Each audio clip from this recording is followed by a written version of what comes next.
تو پولیس والے کی آواز مجھے ادھر سے آئی کہ اس کو پکڑو، اس کو پکڑو. آئی ڈونٹ نو وہ کون تھا، لیکن میں اب کچھ نہیں کہہ سکتی اس کے بارے میں. لیکن انہوں نے مجھے دونوں سائڈ سے پکڑا، دونوں آرمز کی سائڈ سے، اور جان کے مجھے نیچے گرایا ان لوگوں نے اور مجھے ڈریگ کرتے ہوئے لے کے گئے. اتنے برے طریقے سے ڈریگ کیا اور میرے کپڑے بھی سائڈ پہ ہو گئے. میں نے ان سے کہا مجھے اپنے کپڑے صحیح کرنے دیں، تو وہ بھی نہیں کرنے دیے. میں نے کہا میرے سائڈ پہ ہو رہے ہیں، تو انہوں نے کہا ہونے دو، ڈیم کیئر. انہوں نے میری کیئر ہی نہیں کی. انہوں نے میں جب وین میں مجھے زور سے جا کے پش کیا ہے، اور مجھے نہیں پتا میری گلاسز کہاں ہیں، میری کیا چیز کہاں ہے، اور میرا موبائل بھی میرے ہاتھ سے چھین لیا بڑی زور سے. میرے نیلز مارے، میرے سب جگہ میرے اتنا پین ہے، میرے مسلز ایشوز ہو گئے ہیں بہت زیادہ. تو میرے ساتھ جو مس ہینڈلنگ ہوئی ہے وہ میں کبھی بھول نہیں سکتی، نہ بھولنا چاہیے. تو میں تو یہ ہیومن رائٹس میں ضرور کہوں گی کہ اس کا ایکشن لینا چاہیے ان لوگوں کو. آئی ڈونٹ نو وہ ایکشن کب لیں گے ان چیزوں کو. مجھے تو بتانے کی میرے خیال ہے، السلام علیکم پہلے تو آپ سب کو. مجھے تو پہلے میرے خیال ہے بتانے کی ضرورت نہیں ہے. آپ سب کو پتہ ہے کہ میرے ساتھ کتنی مس ہینڈلنگ کی گئی. میں وہاں پر پہلے میرے ساتھ سب سے پہلے یہ بات شاید کسی کو نہیں پتا، کچھ میڈیا والوں کو شاید بات پتا ہو کہ جب میں وہاں سے ریلی کو ہم ویلکم کرنے کے لیے کھڑے ہوئے تھے، جب اینڈ ہوئی ہے ہم وہاں سے جا رہے تھے، تو مجھے پہلے ایک پولیس والی نے پیچھے سے پکڑا، زور سے مجھے ٹائٹ پکڑ لیا آرم کی سائڈ سے، لیفٹ آرم سے. پھر جب میں نے اسے پش کیا، میں نے اسے چھڑوا کے میں جیسے ہی نکلی ہوں تو ساری میڈیا والوں نے مجھے سراؤنڈنگز میں لے لیا، اور میں سینٹر میں تھی، سارا میڈیا تھا. مجھے اچھا میڈیا سے تھوڑا سا مجھے یہ ہوگا کہ میڈیا والوں نے بھی اس وقت ظاہر اوبویسلی آپ لوگ تو کچھ نہیں کر سکتے تھے. آپ لوگوں نے میرے سے پوچھا کہ آپ کے ساتھ کیا ہوا. میں نے آپ سب کو بتایا کہ میرے ساتھ مجھے پکڑنے کی کوشش کی گئی ہے، لیکن ان کی ہمت نہیں ہوگی کہ مجھے پکڑ نہیں سکتے یہ لوگ. انہوں نے مجھے پکڑنے کی کوشش کیوں کی؟ Why they do that? تو پھر اس کے بعد آپ لوگ، میں اوبویسلی اس سے میں اتنی اس سے اگریسو ہوئی بھی تھی کہ میرا اگریسو ہونا بنتا تھا. ہم وہاں پہ ہم چیف جسٹس صاحب کے لیے کھڑے ہوئے تھے، ہم آئین کے لیے کھڑے ہوئے تھے، وہاں پہ رول آف لا کے لیے کھڑے ہوئے تھے. تو میرا تو بنتا تھا کہ میں وہاں کے میں اس وقت اگریسو ہوتی کہ میرے ساتھ یہ کیوں ہو رہا ہے. یہ ہم نے وہاں اسلحہ بارود لے کے تو نہیں کھڑے ہوئے تھے نا، نہ ہمارے پاس کوئی ڈنڈے تھے. تو میں نے صرف جسٹ یہی کہا کہ میں نے تو پولیس والے کی آواز مجھے ادھر سے آئی کہ اس کو پکڑو، اس کو پکڑو. آئی ڈونٹ نو وہ کون تھا، لیکن میں اب کچھ نہیں کہہ سکتی اس کے بارے میں. لیکن انہوں نے مجھے دونوں سائڈ سے پکڑا، دونوں آرمز کی سائڈ سے، اور جان کے مجھے نیچے گرایا ان لوگوں نے اور مجھے ڈریگ کرتے ہوئے لے کے گئے. اتنے برے طریقے سے ڈریگ کیا اور میرے کپڑے بھی سائڈ پہ ہو گئے. میں نے ان سے کہا مجھے اپنے کپڑے صحیح کرنے دیں، تو وہ بھی نہیں کرنے دیے. میں نے کہا میرے سائڈ پہ ہو رہے ہیں، تو انہوں نے کہا ہونے دو، ڈیم کیئر. انہوں نے میری کیئر ہی نہیں کی. انہوں نے میں جب وین میں مجھے زور سے جا کے پش کیا ہے، اور مجھے نہیں پتا میری گلاسز کہاں ہیں، میری کیا چیز کہاں ہے، اور میرا موبائل بھی میرے ہاتھ سے چھین لیا بڑی زور سے. میرے نیلز مارے، میرے سب جگہ میرے اتنا پین ہے، میرے مسلز ایشوز ہو گئے ہیں بہت زیادہ. تو میرے ساتھ جو مس ہینڈلنگ ہوئی ہے وہ میں کبھی بھول نہیں سکتی، نہ بھولنا چاہیے. تو میں تو یہ ہیومن رائٹس میں ضرور کہوں گی کہ اس کا ایکشن لینا چاہیے ان لوگوں کو. آئی ڈونٹ نو وہ ایکشن کب لیں گے ان چیزوں کا. یہ کس طریقے سے ڈی سی او صاحب نے اجازت نہیں دی؟ اگر قانون کہتا ہے کہ جج ریکمینڈ کرتا ہے اور کورٹ کرتا ہے فنڈامنٹل رائٹس، تو ڈی سی نے کیوں آئین کی وائلیشن کی؟ یہ سوال کا جواب ہمیں چاہیے. اور کیوں کیا؟ خاص طور پہ ہماری خواتین کے جو کھڑی ہوئی تھی صرف ویلکم اور ویو کرنے کے لیے ریلی کا حصہ بھی نہیں تھی، نہ وہ ان یوسیز میں تھی جو گیدرنگ پوائنٹس تھے ریلی کے لیے. یہ صرف F9 پارک کے باہر، بلکہ پولیس کی جو تعیناتی تھی اس کے ساتھ کھڑی ہوئی تھی. جب ریلی چلی گئی پھر ان پہ دھت کیا گیا اور ان کو پکڑ دکڑ کی گئی. یہ ساری چیزیں غیر آئینی ہو رہی ہیں. گجرات میں جو پولیس نے حملہ کیا ہے ہمارے ورکرز کے گھروں پہ، جو موجود نہیں تھے تو ان کی فیملی ممبرز جس میں خواتین اور بچے تھے، ان کو خوفزدہ کرنے کے لیے گھروں کے اندر گھسے ہیں. اور آپ دیکھیں گے، ہم ایک ویڈیو آپ کو بھی دکھائیں گے.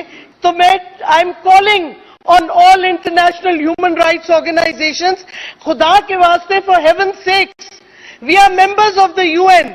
Why are the UN human rights organizations being silent of human rights in Pakistan when we are signatories to 7 human rights conventions, including ICCPR? یہ حکومت deliberately خلاف ورزی کر رہی ہے پاکستان کی بین الاقوامی کمٹمنٹس کی. ہم UN ویمن کو اسپیشلی اپیل کرتے ہیں کہ وہ جو خواتین کے ساتھ ہوا ہفتے کے دن اس کا نوٹس لیں.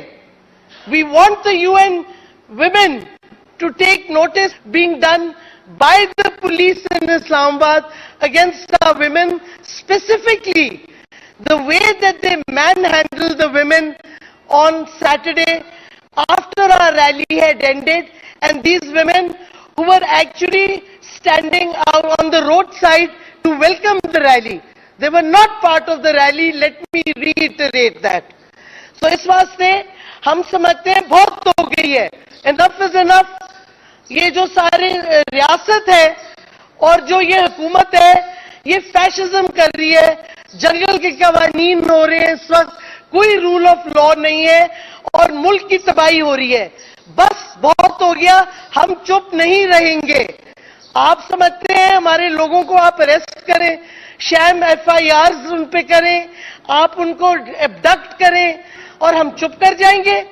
آپ نے دیکھا یہ نہیں ہو رہا. جتنی دفعہ آپ لوگوں کو اریسٹ کریں گے اتنا زیادہ جوش بڑھے گا لوگوں میں حقیقی آزادی کے لیے اور آئین اور رول آف لا کے حق میں کھڑے ہونے کے لیے. میں آپ کے سامنے آئی جی صاحب ایک سٹوری رکھ دیتا ہوں, ایک ایپیسوڈ رکھ دیتا ہوں, اس سارے میں مختصر سی ایک ایپیسوڈ کہ ہوا کیا ہے, تو باقی آپ خود دیکھ لیجئے کہ لارجر لیول کے اوپر کیا ہوگا. لبرٹی مارکیٹ سے تقریباً 18 کے قریب خواتین کے ایک گروپ کو اٹھایا گیا.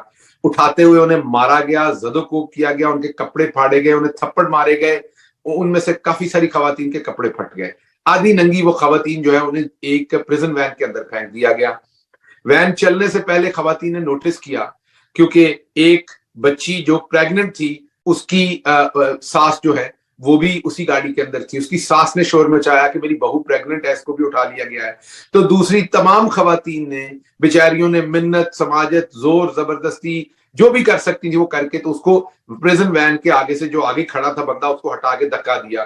وہ نیچے گری, اس کو کچھ چوٹیں لگی لیکن وہ بچ گئی, اس کو دوبارہ انہوں نے نہیں پکڑا. پیچھے 17 خواتین رہ گئی. ان تمام 17 خواتین کو پہلے سڑکوں پر گھمایا گیا بہت دیر, اس کے بعد تھانہ ڈی ایچ میں لے جایا گیا. وہاں پر ان کو اگلے 3-4 دن رکھا گیا. وہاں پر کن حالات میں رکھا گیا وہ یہ خواتین آج نہیں تو کل باہر آ کے بتائیں گی. وہاں ان کے ساتھ کیا کپڑے پھٹے ہوئے تھے, آدھیوں کے کپڑے پورے تھے اور چوٹیں لگی ہوئی تھی, کوئی فرسٹ ایڈ نہیں تھی, کوئی چیز نہیں تھی. انہی حالات میں انہوں نے گزارا کیا. اس کے بعد جب ان کو وہاں سے لے کے جایا گیا جیل تو ان کو کہا گیا کہ آپ کو 3-3 کے ٹولے میں لے کے جانا ہے. انہوں نے کہا ہم خودکشی کر لیں گی, چھلانگ لگا دیں گی. ہم ایک دوسرے کو یہاں انہوں نے پکڑ لیا کہ ہم 3-3 کے ٹولے میں نہیں جائیں گے. پھر ان کے احتجاج کے اوپر اور باہر 1-2 خواتین کے گھر والے کھڑے تھے کیونکہ انہیں پتا تھا اس تھانے میں شاید وہ ہیں, تو ان کو 17 کی 17 کو کوٹ لکھپت لے کے جایا گیا. وہاں پر کوٹ لکھپت کے باہر شدید گرمی میں پریزن وین کو بند کر دیا گیا. 7 سے 8 گھنٹے وہ پریزن وین جو ہے وہ باہر کھڑی رہی. کوئی پنکھا نہیں, باتھ روم نہیں کرنے دیا, ٹوائلٹ تک نہیں جانے دیا, پانی نہیں دیا گیا. اور جو باہر کھڑے لوگ تھے وہ انہیں گندی غلیظ گالیاں دیتے رہے, ان کی تحقیر کرتے رہے. اس کے بعد جیل بھیجا گیا. اس کے بعد جب عدالت نے ان کو چھوڑ دیا جیل سے, ان کے ڈیٹینشن آرڈر ختم کر دیے, تو عورتوں کو دوبارہ پکڑ کے کوٹ لکھپت جیل کے احاطے سے ہی عورتوں کو دوبارہ پکڑ کے تھانہ چنگ لے کے جایا گیا. تھانہ چنگ کے اندر ان کو جو ان میں سے ذرا قدرے ینگر خواتین تھی ان کو اوپر والے پورشن پہ بلایا جاتا تھا انویسٹیگیشن کرنے کے لیے. وہ اپنے شیر جوانوں سے پوچھ لیجئے کون سی ایسی انویسٹیگیشن تھی جو صرف ینگر خواتین کو ہی اوپر بلا کے کرنی تھی, تمام خواتین سے نہیں کرنی تھی. تو بہرحال ان خواتین کے جسموں کے اوپر جو ان خواتین کے جسموں کے اوپر جس طریقے کے نشان ہیں, ان خواتین کے اوپر جو ظلم ہوا ہے اس کی داستان ان میں سے کئی نے مجھے وائس میسیجز بھی بھیجے ہیں, اپنی تصاویر بھی بھیجی ہیں. بدقسمتی سے وہ ریلیز نہیں کر سکتا, ایک تو ان کی رسپیکٹ کی وجہ سے, دوسری بات یہ کہ وہ آئیڈینٹیفائی ہو جائیں گی اپنی آواز سے, آپ ان کو پھر دھر لیں گے, تو اس لیے یہ کرنا تھوڑا سا مشکل ہے. یہ صرف میں ہی نہیں کہہ رہا کہ خواتین کے ساتھ کیا ہو رہا ہے. آپ یہ سن لیجئے کہ لطیف کھوسا جو سابق گورنر رہے ہیں, ہماری پارٹی سے نہیں ہے, سابق گورنر رہے ہیں, ایک بڑے وکیل ہیں پاکستان کے, وہ کیا کہہ رہے ہیں. ضیاء الحق نے پھر مردوں کو مارا تھا. یہ عورتوں کے ساتھ جو ماشاءاللہ آج ہو رہا ہے, توبہ اللہ معافی دے, ایسا کبھی دور نہیں آیا.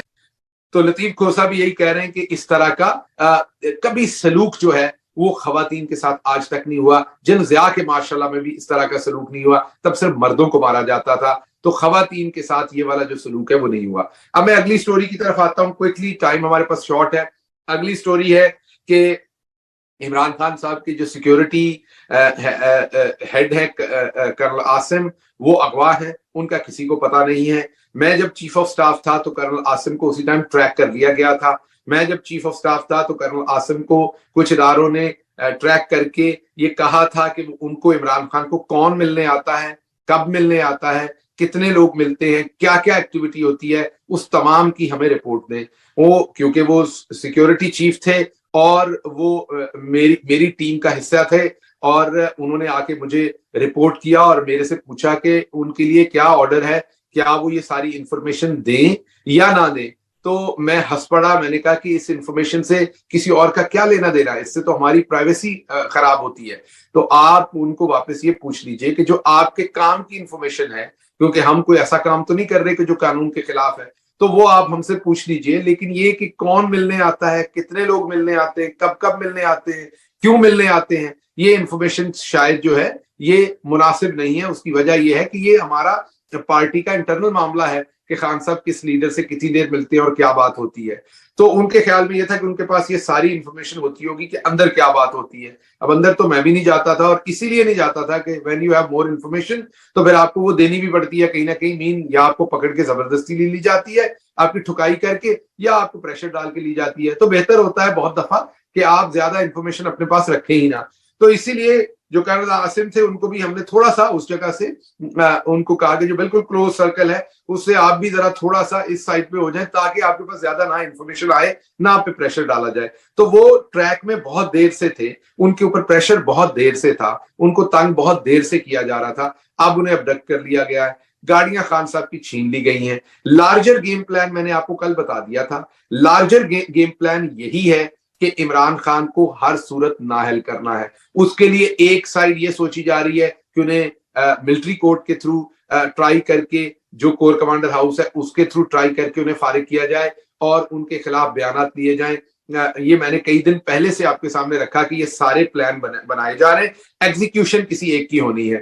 حامد میر صاحب نے آج بیان دیا ہے, آپ کے سامنے ان کا بیان, کہ ان کو شاید ملٹری کورٹس کے اندر ٹرائی کیا جائے گا, یہ ان کا بیان ہے, اور ان کے اپنے ہی لوگوں سے ان کے خلاف گواہیاں لے کے تو انہیں سزا دی جائے گی.